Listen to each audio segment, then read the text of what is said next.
comigo aí em Efésios capítulo 4. Eu sei que Deus tem falado muito conosco através do tema graça. E a graça, na verdade, está em todas as mensagens, porque a graça é Jesus, Jesus está em tudo, amém? Mas hoje Deus me deu uma palavra diferente, uma direção diferente. Por quê? Porque Deus te chama e Deus te dá a graça. Mas Ele te dá uma graça tão maravilhosa para que você continue, para que você prossiga, para que você cumpra os propósitos e os sonhos que estão no coração de Deus para a sua vida antes mesmo de você nascer. E não importa como você veio nesse mundo, como você chegou, né? Se você chegou de Ferrari, se chegou de Fusquinha, não importa se você veio pelo caminho certo, pelo asfalto bonitinho, ou se você chegou por uma picada na mata, né? Tem gente que veio, parece que a cegonha não deixou na maternidade, ela deixou cair no caminho, né? De algum ponto bem alto. Não importa, mas eu sei que Deus já tinha lá na eternidade preparado algo tremendo para cada uma das nossas vidas. Então o tema da mensagem de hoje é: qual o seu ministério? E hoje eu quero falar um pouco sobre o ministério que Deus tem para cada um de nós, que não é o mesmo. A Bíblia ela traz diferentes ministérios. Embora a Bíblia traga um ministério chamado Ministério da Reconciliação, que é um ministério que serve para todas as pessoas, esse ministério, que é o ministério de reconciliar as pessoas com Deus, ou seja, trazer a salvação. Existe um ministério que é só seu, que é para você.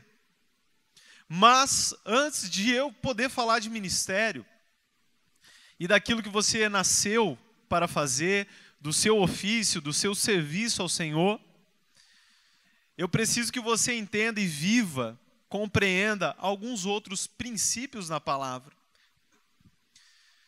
Deus, Ele não faz um corpo, Ele não faz uma igreja, Ele não estabeleceu a terra, o mundo, as pessoas de uma maneira livre, tipo, cada um faz o que quiser.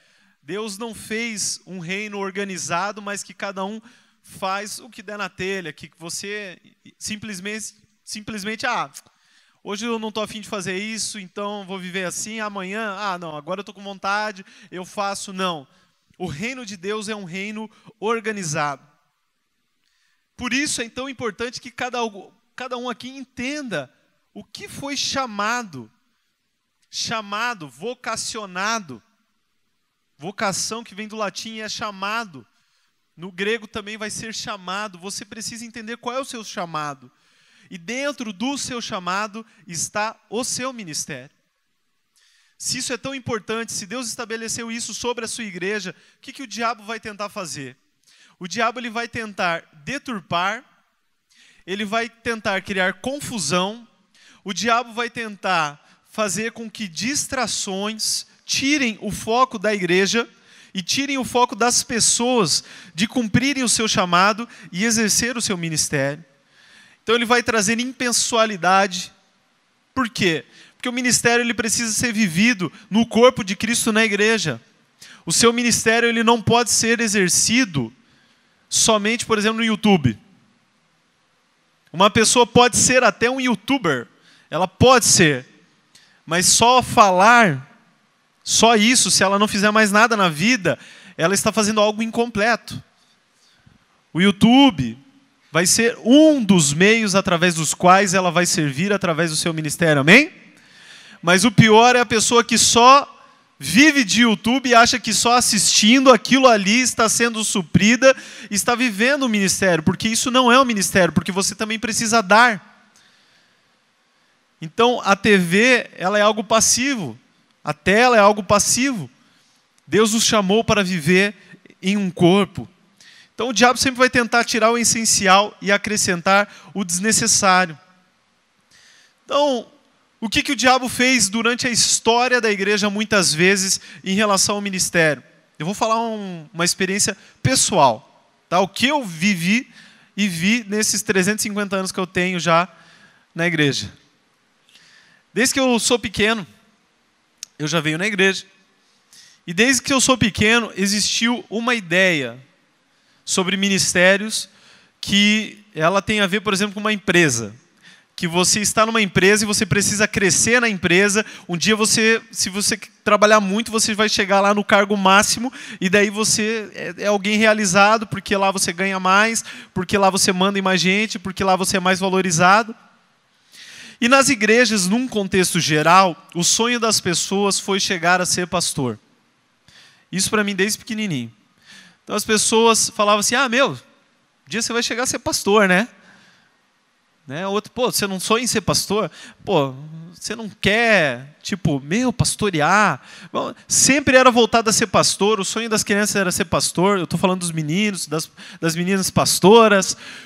E assim, parecia que na igreja era um negócio assim, que o auge de toda uma vida era se tornar dentro do serviço religioso, pastor. Daí você tinha, por exemplo, quando um pastor, ele casava, daí às vezes a esposa, ela casava, mas ela não tinha chegado naquele auge, naquele top, então ele chamava o homem de pastor e a mulher de missionária. Não sei se vocês já viveram isso em algum lugar. Por uma ideia assim que você precisa fazer algo, você precisa atingir alguma coisa, para daí você chegar nesse nível máximo. Mas isso é uma grande mentira de Satanás, porque nós temos 5 ministérios. E a igreja, toda igreja saudável, ela vai ter esses 5 ministérios, que estão justamente em Efésios capítulo 4. E eu vou ler aqui no versículo 11, para vocês terem em mente quais são esses ministérios. Acharam? Diz o seguinte: e Ele mesmo, Deus, concedeu uns para apóstolos, outros para profetas, outros para evangelistas e outros para pastores e mestres. 5, amém? São esses. Não tem mais. Tem esses. Não tem menos. Tem esses. Em todas as igrejas espalhadas pelo mundo, que na verdade são uma única igreja de Jesus Cristo, mas todas as igrejas locais, todas as igrejas saudáveis, elas vão ter 5 ministérios. E elas terão pessoas que desenvolvem e influem em 5 ministérios. Você precisa encontrar isso em cada igreja, e nós precisamos encontrar isso aqui dentro da igreja. E sabe onde eu espero encontrar esses 5 ministérios? Em vocês. Na vida de cada um de nós. Só que olha que engraçado.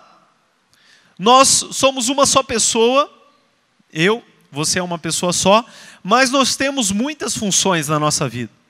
Muitas funções. Eu, por exemplo, eu sou o Jefferson, lógico. Eu sou filho, tenho a função de filho. Eu tenho a função de marido, sou marido também, essa mesma pessoa. Eu sou pai. Eu sou um trabalhador, também sou advogado. Já fui muito tempo da minha vida estudante, ainda hoje estudo, muito. Sou um servo também. Sou, às vezes, chato. Às vezes eu sou legal. Às vezes eu sou muitas coisas diferentes. Eu sou uma pessoa só. Mas funções eu tenho várias, nomes eu posso ter várias atividades, inúmeras. Assim nós somos no corpo de Cristo. Você pode ser um irmão, uma irmã, você pode ser o servo, filho de Deus.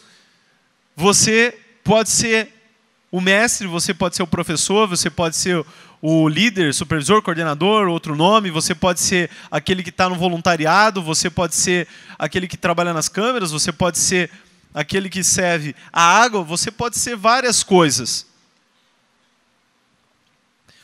Mas o nome não é tão importante quanto o fato de que você é alguém chamado por Deus para cumprir essas coisas especificamente, se realmente foi Deus que te chamou. Mas Efésios 4:1, Paulo fala o seguinte: rogo-vos, pois, eu, prisioneiro no Senhor, que andeis de modo digno da vocação a que fosse chamado. Olha que interessante o que Paulo está falando. Paulo está dizendo assim: eu quero que você ande de uma maneira, de um modo digno, conforme o seu chamado. Se ele está falando que eu tenho que ter um caminhar, que eu tenho que fazer algo de uma maneira digna, andar de uma forma digna, aqui eu não estou falando de graça, não estou falando de um favor. Aqui eu estou falando de alguém que ouve algo, que entende o seu chamado e que corresponde. Ou seja, eu estou falando de algo que todos vocês precisam fazer. Não é apenas abrir a mão e receber, mas fazer. Então Paulo está dizendo, ele está clamando aqui, rogando, ande de uma maneira digna conforme o seu chamado. Versículo 2, com toda a humildade, mansidão, longanimidade, suportando-vos uns aos outros em amor, esforçando-vos diligentemente por preservar a unidade do Espírito no vínculo da paz. Olha que interessante, ele começa a dizer algumas coisas, a partir do versículo 4, que ele fala assim: há somente um corpo e um espírito, como também fosse chamados numa só esperança em vossa vocação. Há um só Senhor, há uma só fé, um só batismo, um só Deus e Pai, o qual é sobre todos, age por meio de todos e está em todos. Aqui Paulo vai estabelecendo a doutrina que talvez se não fosse Paulo a gente não teria do Novo Testamento. Ele vai estabelecendo muitos padrões do chamado, como nós devemos exercer o nosso chamado, com humildade, com mansidão. A gente tem que se suportar uns aos outros, porque a gente vai trabalhar junto, a gente vai servir junto, e às vezes a gente não é tão legal, então a gente precisa se suportar. Eu suporto você hoje, você me suporta amanhã, e no outro dia, inclusive, nós teremos que nos suportar ao mesmo tempo, no dia mau de todos nós. Acontece. Eu reparo muito nisso, não na pessoa que tem tantos e tantos amigos, mas eu reparo na pessoa que tem amigos muito antigos.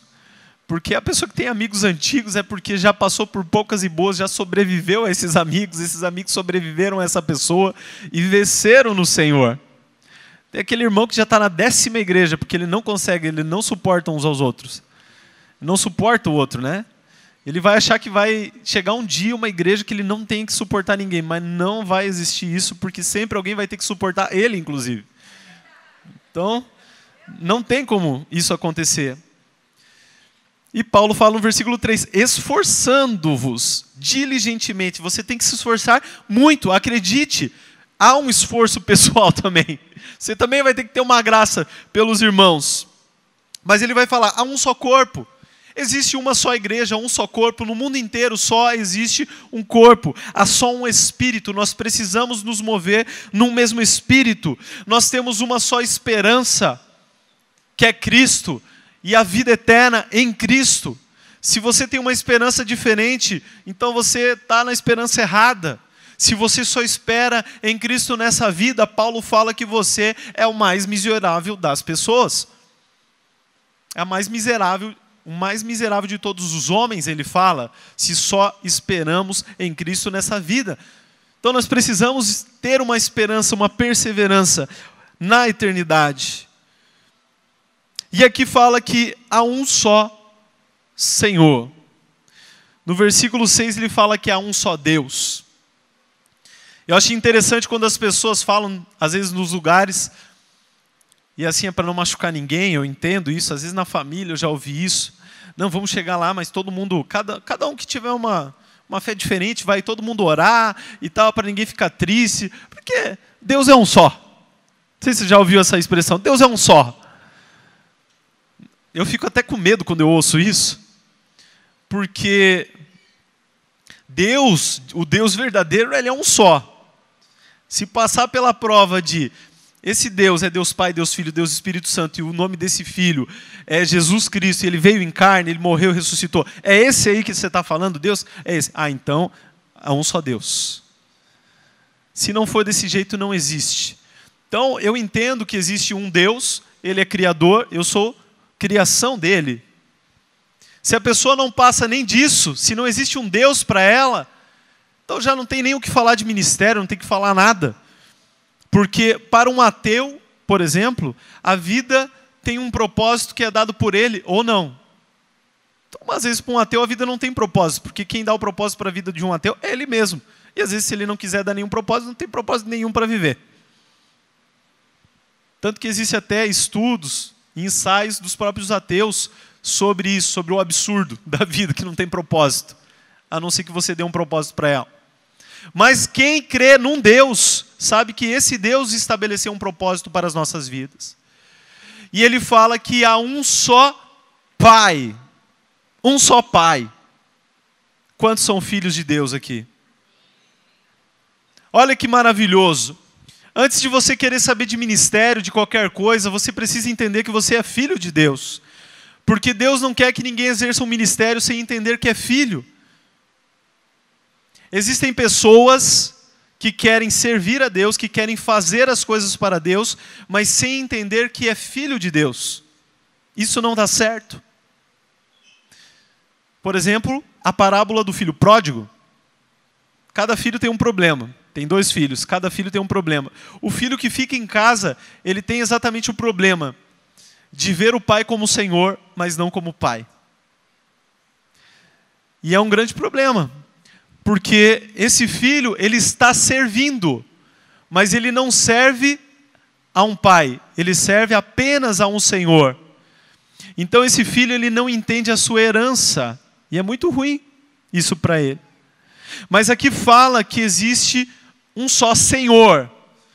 Então nós também somos chamados a sermos servos desse Senhor. Então não adianta você ouvir falar sobre o seu ministério se você não tiver Deus como seu Senhor. Porque qualquer Senhor espera que o seu servo cumpra a sua vontade. Então Deus espera realmente que você obedeça a Ele, aquilo que Ele estabeleceu para a sua vida. E se você não obedece, você é um servo ruim ou você não é servo nenhum. E esse é o problema do outro filho pródigo. O filho, aliás, na parábola do filho pródigo, o filho que vai embora, ele só via o pai como pai, não via o pai como Senhor. E por isso ele só queria saber da sua herança e não do serviço. Ele não queria saber o que ele tinha que fazer para o pai, ele só queria saber o que o pai tinha de bom da herança e ir embora. Então olha como é complicado querer falar de ministério sem uma pessoa entender que ela é filho de Deus, mas ela também é servo de Deus. Não tem como. Então se está estabelecido essa base da doutrina aqui em Efésios, em Paulo, ele fala, beleza, então se você entende que Deus é Deus, você crê em Deus, se você entende que Ele é seu pai, então você tem uma herança, e essa herança vem apenas por causa de um favor, você precisa de um favor para alcançar essa herança, então você também vai entender que Ele é seu Senhor. E daí você vai querer obedecer o que esse Senhor tem para você. Mas a Bíblia fala lá no capítulo 4, versículo 7, assim, e a graça foi concedida a cada um de nós segundo a proporção do dom de Cristo. Por isso diz, quando Ele subiu às alturas, levou cativo o cativeiro, concedeu dons aos homens. Ora, o que quer dizer subiu, senão também que havia descido às regiões inferiores da terra? Aquele que desceu é também o mesmo que subiu acima de todos os céus para encher todas as coisas. Esse encher vem do grego plero, que significa fazer abundar, suprir, fornecer, preencher até o máximo, preencher até o topo, preencher até a borda, fazer completo em cada particular, levar até o fim. Então Jesus Cristo, quando consumou a obra na cruz, Ele desceu, mas Ele subiu enchendo todas as coisas. Por isso que Filipenses 2,13 fala que porque Deus é quem efetua tanto em vós o querer como realizar segundo a sua boa vontade. Porque é Ele quem nos encheu com tudo aquilo que Ele conquistou na cruz. Então realmente, se nós fazemos algo para Deus é porque Ele nos dá essa graça, essa oportunidade, Ele encheu a nossa vida com o querer e também nos ajuda no realizar. Mas, se nós não partimos do ponto de há um só Deus, há um só Pai, há um só Senhor, não adianta a gente passar para nenhum próximo nível. Porque, primeiro, nós temos que ser filhos, nós temos que ser servos. Se nós somos filhos, nós somos servos, nós também seremos discípulos de Cristo. E você vai entender que Cristo, Ele sempre vai te colocar como discípulo dele, lógico, mas Ele vai te colocar com alguém cuidando da sua vida, vai te colocar perto de pessoas que vão te ajudar, que vão fazer você crescer, que vão te mostrar como é o caminho, que vão te ajudar a entender qual é o seu ministério, e vão te ajudar a também buscar os dons em Deus. Isso é maravilhoso. Filhos, servos, discípulos e criação de Deus. Daí nós chegamos no versículo 11, que eu já li, onde fala que Ele deu, ou Ele concedeu uns para apóstolos, outros para profetas.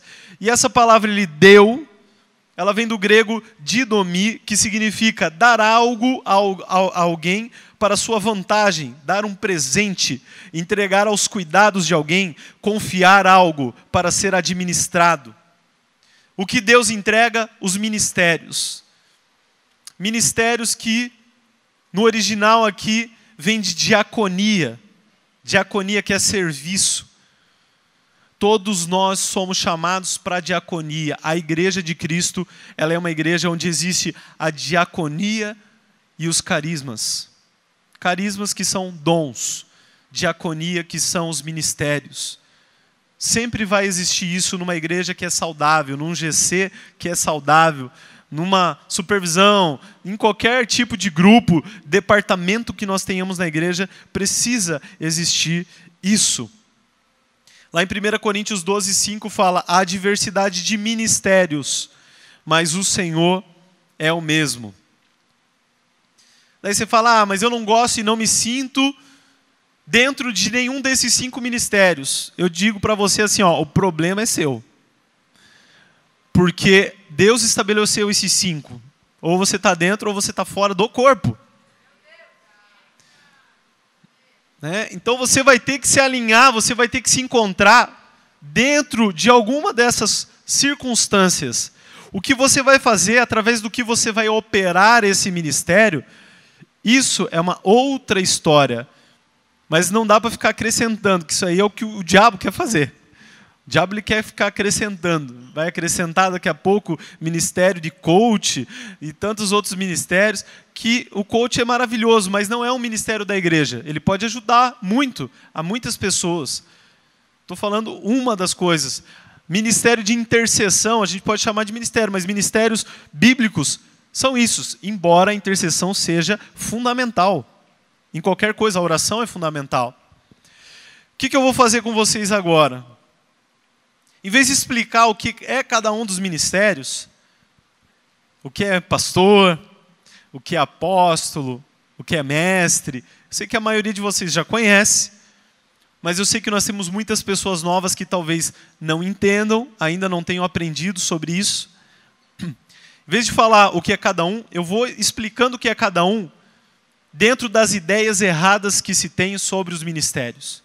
Vou falando coisas que durante a vida também eu fui vendo, muita gente falando, muita gente vivendo, mas que estão equivocadas, coisas que são equivocadas sobre o ministério. Primeiro ponto equivocado. Eu aconselho você a anotar essas coisas, porque são coisas que você vai ser perguntado de vez em quando, e são questionamentos que eu sei que muitos já tiveram. Eu já fui perguntado um monte de vezes isso aqui.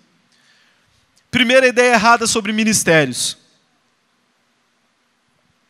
A Bíblia fala que não podemos chamar a ninguém de mestre. Então, a gente pode chamar todos os ministérios, só não pode falar de quem é mestre. Que é ninguém chameis de mestre. Eu já recebi essa pergunta já. Jefferson, como é que a gente fala com alguém que é mestre? Porque Jesus fala que a ninguém chameis de mestre. Contexto, Mateus 23:8, é onde Jesus fala, a ninguém chameis de mestre. Mas, olha que contradição bíblica seria se realmente não pudéssemos chamar a ninguém de mestre. Jesus fala, não chameis a ninguém de mestre. E Paulo depois vem e fala, Deus deu uns para mestres. Esse Deus está meio confuso, ele fala que não pode chamar, mas ele vai lá e dá a vocação de mestre para o cara, dá um ministério de mestre. Primeiro, Jesus estava falando naquele momento com os fariseus. E com os fariseus ele dava umas lambada forte. Qual que era o grande problema dos fariseus? Jesus vinha para falar sobre o Pai. Os fariseus não queriam saber do Pai. Os fariseus queriam saber das suas tradições humanas. Eles ouviam mais os seus mestres daqui do que o mestre que está lá nos céus. Eles ouviam mais os seus pais da tradição religiosa do que o verdadeiro Pai que está nos céus. Então, o que Jesus mais ou menos está falando é isso que eu comecei aqui na mensagem. Se você não considera Deus como seu Pai, se Ele não é a sua inspiração, se você não é servo, se Ele não é seu Senhor, esquece, não chama ninguém disso. Porque qualquer caminho que você for, você está errado. Primeiro você precisa alinhar lá em Deus, depois você vai começando a alinhar aqui na terra. Então, com certeza, você pode falar que quem é mestre, chamar o mestre de mestre, senão a gente vai ter que mudar o nome, chamar de professor, de tutor, de amigão, né, que explica as coisas. Olha que absurdo. Não precisa, não precisa. Você vai ver vários outros textos onde Jesus é chamado de mestre e ele não retruca, ele não fala nada, ele não diz para não chamar ele de mestre, ele fica bem tranquilo.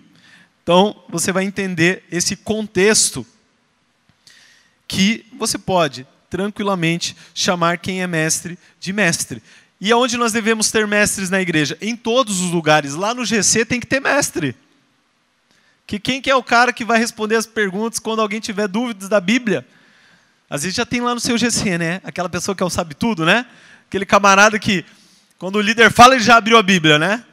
O líder fala, tinha 152 grandes peixes. Não, é 153, líder. Meu Deus.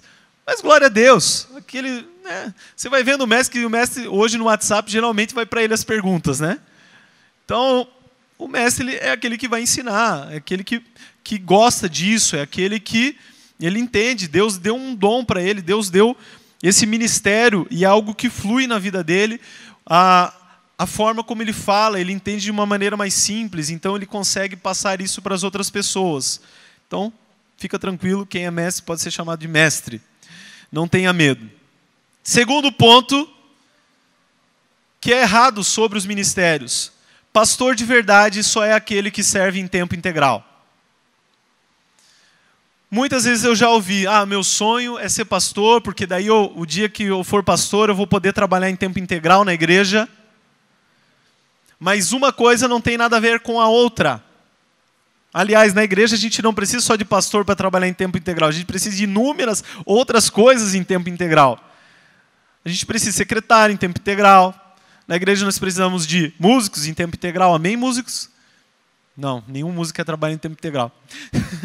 Nós precisamos de evangelistas, de apóstolos em tempo integral. Nós precisamos de todos os ministérios em tempo integral. Nós precisamos, desde a tia da limpeza, desde o tio lá que cuida do patrimônio, chamar assim de tio e tia, né?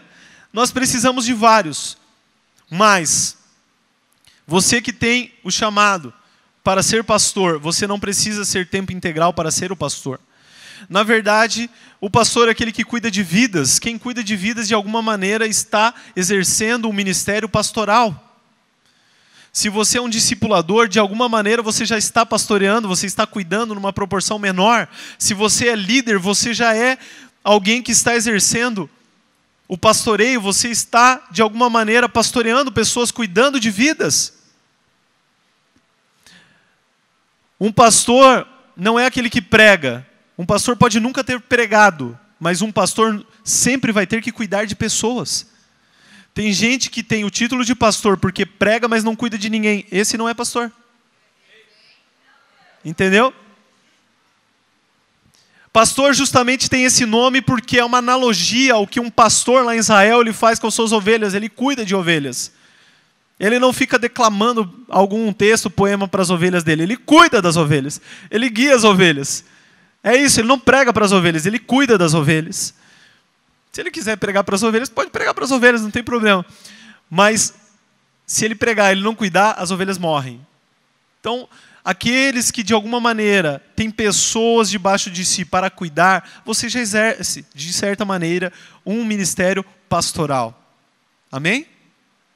E geralmente, em todos os ministérios, você tem que fazer para ser reconhecido. e não esperar ser reconhecido para começar a fazer. Porque tem gente que espera receber o título de pastor para daí agora começar a pastorear. Ah, não, o dia que eu for chamado de mestre, daí eu vou começar a ensinar. Não. Se o ministério ele é real na sua vida, você já vai estar fazendo ele há muito tempo quando as pessoas começarem a reconhecer. Sempre é assim. Então, se vai ter pastores aqui em tempo integral, com certeza, eu creio. Mas muitos, a maioria dos pastores e pastoras que nós temos aqui dentro, nunca serão em tempo integral, terão as suas profissões, atividades lá fora, mas serão pastores e pastoras abençoadas por Deus, amém? Temos que ter pastores nos GCs, não só o líder. Terceira ideia equivocada sobre ministérios. Ninguém nunca muda de ministério. Deus te deu um ministério, você vai ficar nele até morrer. Não. Você pode mudar de ministério. Nós vemos isso lá em Atos, capítulo 13, versículo 1. Lá fala que Paulo, ele era um dos mestres na igreja de Antioquia. Então Paulo, ele vai ser reconhecido como mestre, mas Deus depois vai comissioná-lo, vai chamá-lo para se tornar um apóstolo. E você vai ver que durante todo o apostolado de Paulo, ele ainda vai ter uma vertente, um viés muito forte de mestre, porque aquilo está nele. Ele está exercendo até mais de uma função ao mesmo tempo. Então você vai ver pessoas que são mestres, mas às vezes também estão pastoreando. Na verdade não é limitado, você pode ter de tudo um pouco. Mas de alguma maneira você vai se destacar em algum dos ministérios. Um mais forte, ou às vezes dois mais fortes, às vezes três mais fortes. Não dá para ser tudo, Deus não dá tudo para uma pessoa só. Mas Paulo, por exemplo, era mestre, depois foi apóstolo.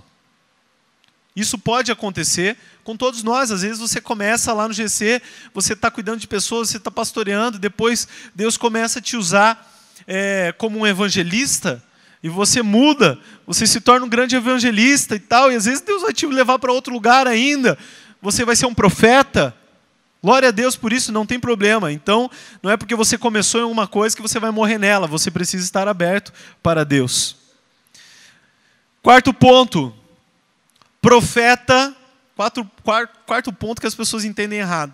Profeta é todo aquele que tem o dom de profecia. Olha que coisa interessante. Por que existe confusão nisso?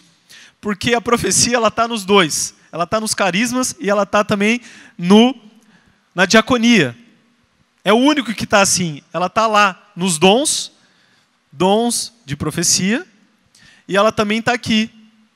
Deus deu uns, concedeu a uns para profetas. Só que o dom de profecia, isso é interessante, porque os dons são irrevogáveis. Então, se você tem um dom, ele é seu, vai ficar contigo, ele é um presente de Deus. Mas os ministérios, eles não são irrevogáveis. Você pode ser, e daqui a pouco você pode não ser mais. Eu conheço pastores que eram pastores e que não são pastores mais, que desistiram do seu ministério. E não é porque ele desistiu, mas tem o título que ele é. Se ele não faz, ele não é. Mas dons não. Você fala em línguas? Fala, se você se desviar, acredite, você pode continuar falando em línguas. Mesmo que você não está naquele dia bom, ainda assim você fala em línguas. Porque os dons, eles são irrenunciáveis. Mas, o que é o dom de profecia? Que é justamente a profecia, ela é uma palavra inspirada por Deus. Qualquer um pode ser inspirado por Deus a falar uma coisa em qualquer momento da sua vida. Nós não estamos aqui aprendendo sobre ativação profética. Dentro da ativação profética você tem alguns dons envolvidos. Você tem palavra de conhecimento, que talvez é o que mais vai se manifestar nesse momento, que é Deus te revelar algo que a pessoa está passando, algo que você não conhecia, um conhecimento que não estava dentro de você, mas Deus te revela para ele agir de alguma maneira. Daí Deus vai te usar para um dom de cura, ou Deus vai te usar com libertação. Ou às vezes Deus vai te dar uma palavra de sabedoria, uma coisa que você não conhecia, mas você vai trazer para a vida dessa pessoa. Você não está sabendo algo específico da vida dela, mas você está dando uma resposta para aquela pessoa que você não tinha aquela resposta em você mesmo, não tinha como saber pelo conhecimento humano. Ou você vai trazer uma profecia, um oráculo de Deus, e se referindo aos dons, Paulo fala, buscai os melhores dons, e a profecia está entre esses melhores dons. Mas o ministério profético, que talvez é o que menos nós vemos na igreja, por quê? Porque ele é importante ao extremo. E tudo que é tão importante assim, o diabo tenta destruir. Então nós sofremos durante tantos anos tanta coisa ruim referente à profecia, que em vez de purificar a profecia, a gente resolveu matar os profetas. E os profetas não são mortos só agora, os profetas são mortos lá no Antigo Testamento. Você não vai ver na Bíblia, sempre os profetas é que acabam morrendo. Por quê? Porque o diabo sempre tenta calar a voz profética, porque é a inspiração de Deus para o povo, para aquele momento, para aquelas vidas.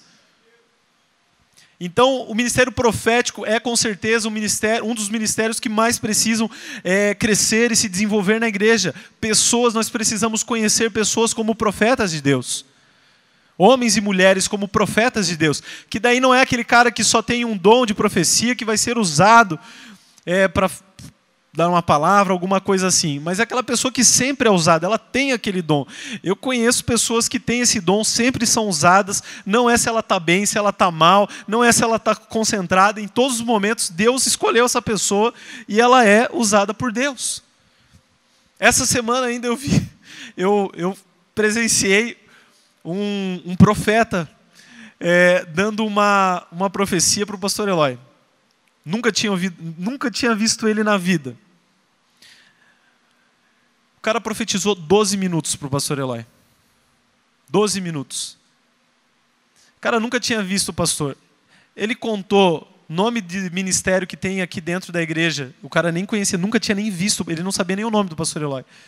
Ele falou nome de ministério que existe aqui dentro, dando direção para o que fazer. Ele nem conhecia. Ele falou o ministério do pastor Eloy, sem conhecer.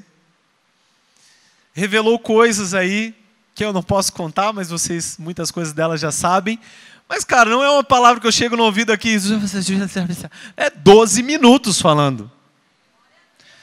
Então, eu olhei aquilo, eu estava quase chorando. O pastor Eloy é tão acostumado já que para ele está tudo de boa, né? E não foi assim o profeta, irmão, receba. Não, ele falou assim, ó, liga o gravador aí, eu vou começar a falar. O profeta tem que ser fera para falar isso, né? Que a gente geralmente vai dar uma palavra morrendo de medo, tomara que a pessoa esqueça, se não for de Deus, né? Aí você começa a ver a diferença de que tem um ministério profético. O cara não quer que você esqueça. O cara quer que você grave em vídeo, porque durante os anos as pessoas vão ver se cumprir.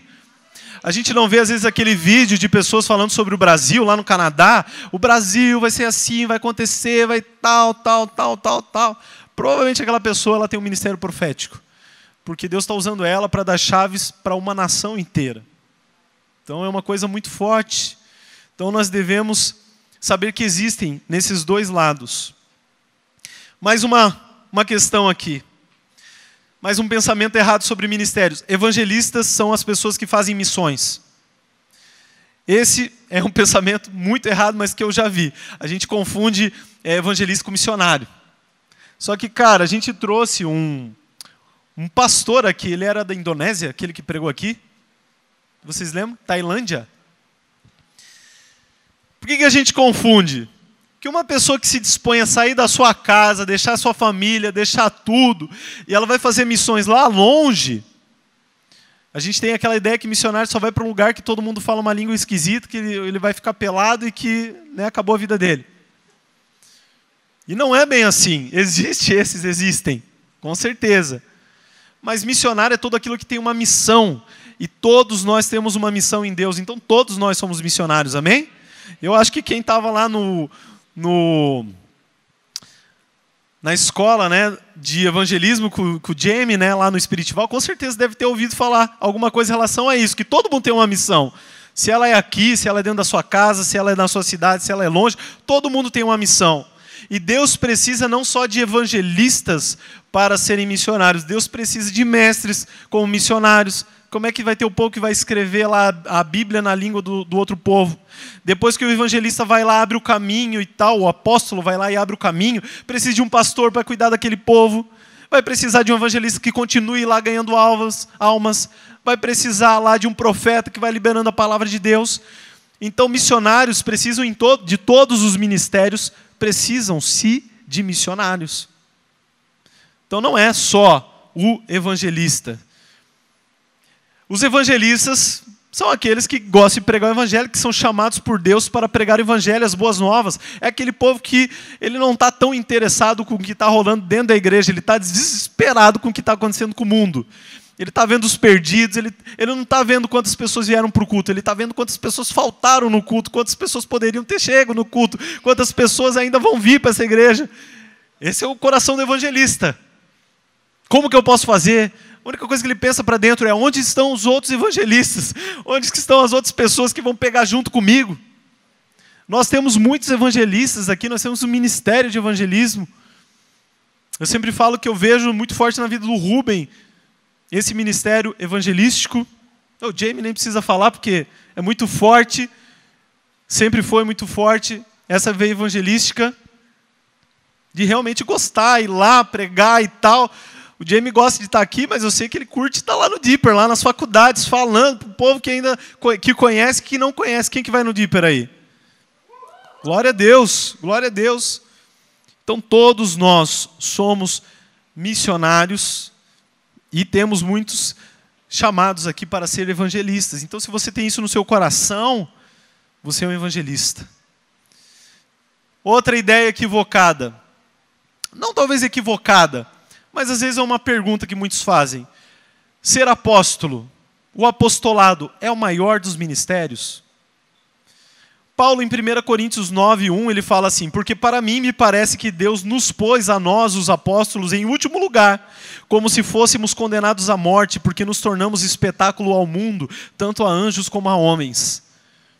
Então Paulo aqui está considerando que os apóstolos parecem que foram colocados em último. Mas nós temos que entender o contexto do que Paulo está dizendo. Naquela época, pessoal, o apóstolo era o primeiro que chegava no lugar. E o primeiro que chegava, geralmente, era o primeiro que morria. Hoje em dia está fácil ser apóstolo, mas naquela época de Paulo era terrível. Então, a Bíblia vai colocar lá em Coríntios, capítulo 12, acho que versículo 28, alguma coisa assim, que Deus deu primeiro uns para apóstolos. Então parece que ele é o mais relevante. Mas o apóstolo ele realmente é o primeiro, porque o apóstolo ele é aquele que geralmente vai ser o que vai iniciar, que vai dar o início a um ministério, num lugar. Então muitas pessoas acham que é o evangelista, mas geralmente é o apóstolo que faz isso, porque o apóstolo é da onde ele faz surgir dele todos os demais ministérios num lugar, numa igreja, num ambiente. Sai dele. Então você vai ver lá na igreja que a Bíblia vai chamar, lá na igreja primitiva, em Atos, vai dizer que os apóstolos, que eram aqueles discípulos de Jesus, mas ela também vai chamar outros de apóstolos, ele vai falar que eram eles que traziam a doutrina. Então o apostolado é aquele que estabelece a doutrina. Eles são chamados na Bíblia também como colunas da igreja. Então o início do apóstolo geralmente é muito difícil, porque ele é aquele que está sozinho. Quantos aqui teriam coragem de começar algo sozinho, do nada, em outro lugar, dependendo apenas de Deus, que Deus vai levantar gente, Deus vai levantar recursos, Deus vai levantar pessoas para começar uma igreja, para começar um ministério. É muito difícil. É mais ou menos o que o pastor Eloy fez quando ele veio para abrir esse ministério, para esse lugar. Ele fala que tinha 8 pessoas na igreja, quem trabalhava veio depois não sei quantos meses, e eu trabalho aí, não trabalhava nada, né? Então, é mais difícil você encontrar os apóstolos, mas nós temos muitos apóstolos verdadeiros. E uma das coisas que esse profeta falou para o pastor Eloy, sem nunca ter visto ele, foi: você é um apóstolo de Deus. Você é chamado. Nós sabemos que nós temos o pastor, que nós chamamos pastor Eloy, mas eu sempre tive essa consciência, e eu sei que ele fala para as pessoas mais próximas, que ele sabe que o ministério dele é um ministério apostólico. Ele só não fica falando e não se dá o título para ser chamado de apóstolo, essa coisa, justamente pela sacanagem que fizeram, porque muita gente que não é apóstolo se deu o nome de apóstolo, muita gente que tinha o nome de apóstolo feriu pessoas, enganou pessoas, envergonhou o nome de Cristo. Então, às vezes, você fala que apóstolo, parece que a pessoa está se achando. Você vai ler 1 Coríntios 9:1, Paulo está falando, os apóstolos se lascam. E uma coisa que eu sei que é muito difícil, talvez o pastor Eloy é uma das pessoas mais sozinhas que tem aqui na igreja. Porque os apóstolos geralmente são pessoas mais solitárias. Porque além de eles chegarem sozinhos no lugar, geralmente todas as pessoas que estão naquele lugar estão debaixo dele. E é difícil ele abrir o coração para quem está debaixo dele. Porque se o pastor Eloy um dia contar um problema que ele está passando, será que o seu coração é maduro o suficiente para orar, querer abençoá-lo e continuar abrindo seu coração para ser abençoado por ele? Nem todos, talvez. Então, por conta disso, às vezes é muito solitária essa vida no apostolado, de outros apóstolos que nós temos também pelo Brasil. Glória a Deus por isso. Outras coisas eu poderia falar aqui, de ideias equivocadas, ou realmente do que é cada um dos ministérios. Mas o importante disso tudo que eu estou tratando aqui sobre ministérios é o quê? Você precisa entender qual a função para a qual Deus te chamou. Fala isso para o irmão que está do seu lado. Você precisa entender para que você foi chamado.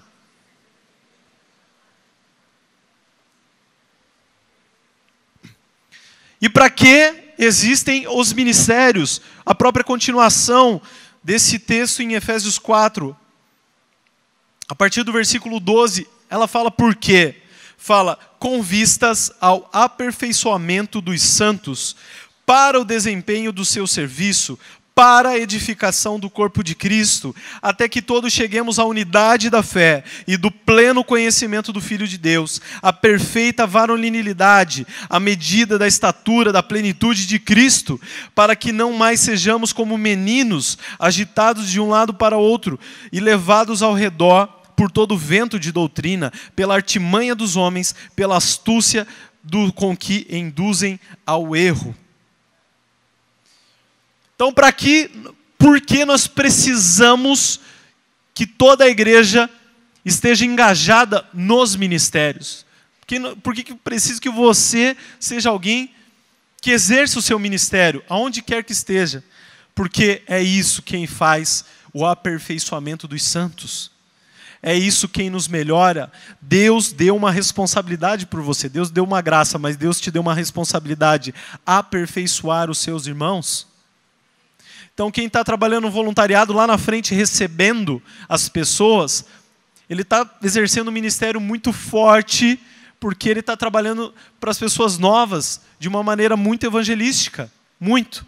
Mas para quem já tem tempo de casa, ele está cuidando das pessoas, recebendo bem de uma maneira muito pastoral. E às vezes, se alguém tem alguma dúvida, ele vai lá ser mestre de alguma maneira. Nós precisamos em tudo, de um pouquinho de cada um. Nós temos mestres para que todo mundo tenha um pouquinho de mestre na vida. Todo mundo precisa ter um pouquinho de mestre para saber responder, né? Em qual versículo que está? Água mole em pedra dura, tanto bate até que fura. Né?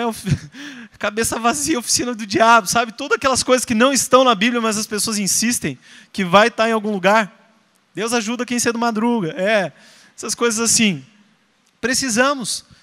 Rapaz, se todo mundo fosse só mestre na igreja, todo mundo ficava aqui dentro, preso, só olhando para a Bíblia, só estudando e vendo qual é o sentido de cada palavra, de cada expressão, de cada construção verbal da Bíblia e tal, e todo mundo morria aqui, ninguém era salvo. Então os mestres precisam dos evangelistas para eles falar, para um pouquinho de estudar, agora vamos lá fora ensinar para os outros o que vocês estão aprendendo.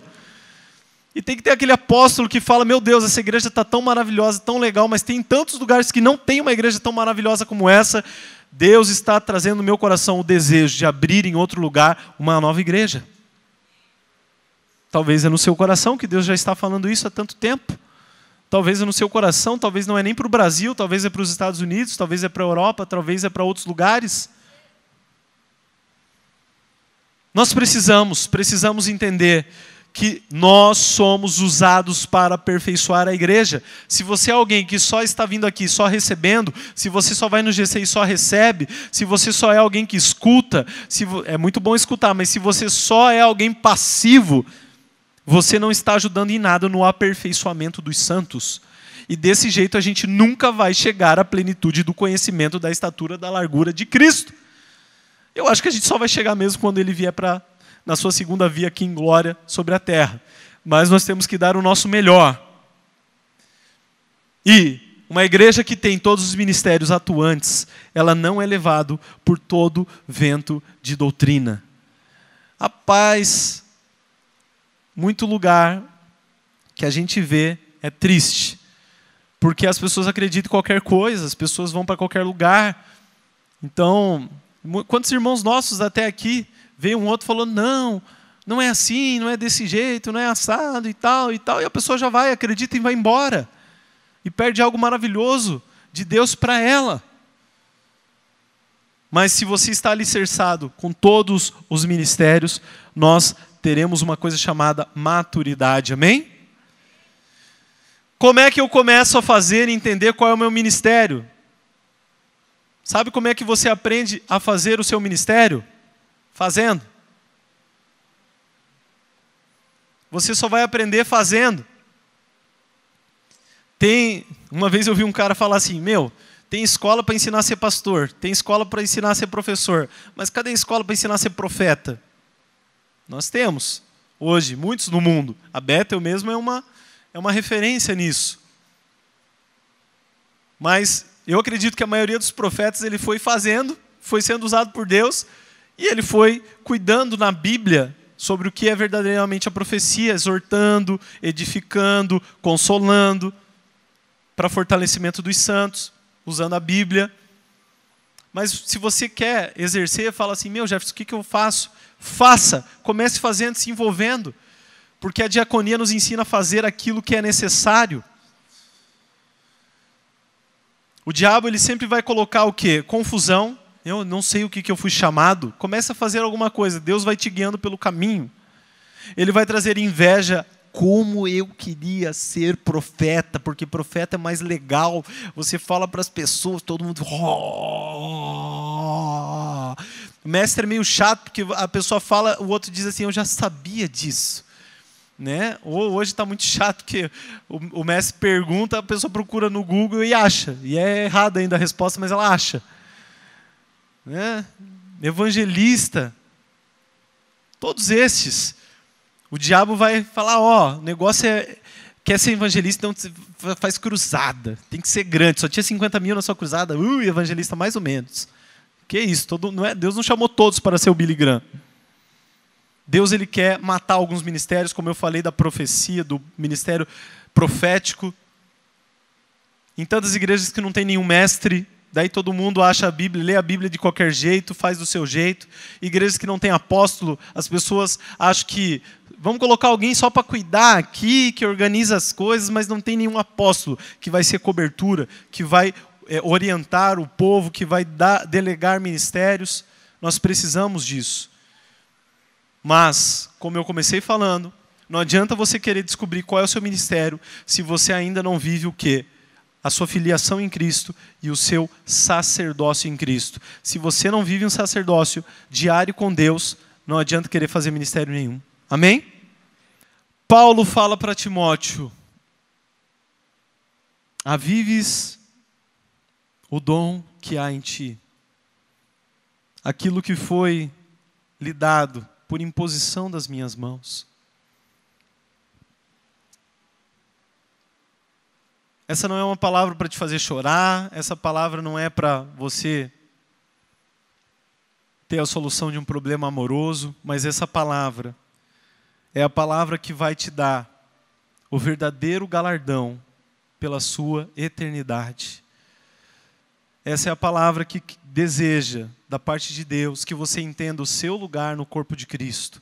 E que você não seja alguém que vai chegar lá no último dia e Jesus vai olhar e vai dizer, quem é você? Eu não te conheço. Porque muitas pessoas que exerciam dons, Jesus falou, eu não te conheço. Mas aquele que exerce o ministério de Deus, esse tem que ter relacionamento com Deus. E eu quero orar primeiro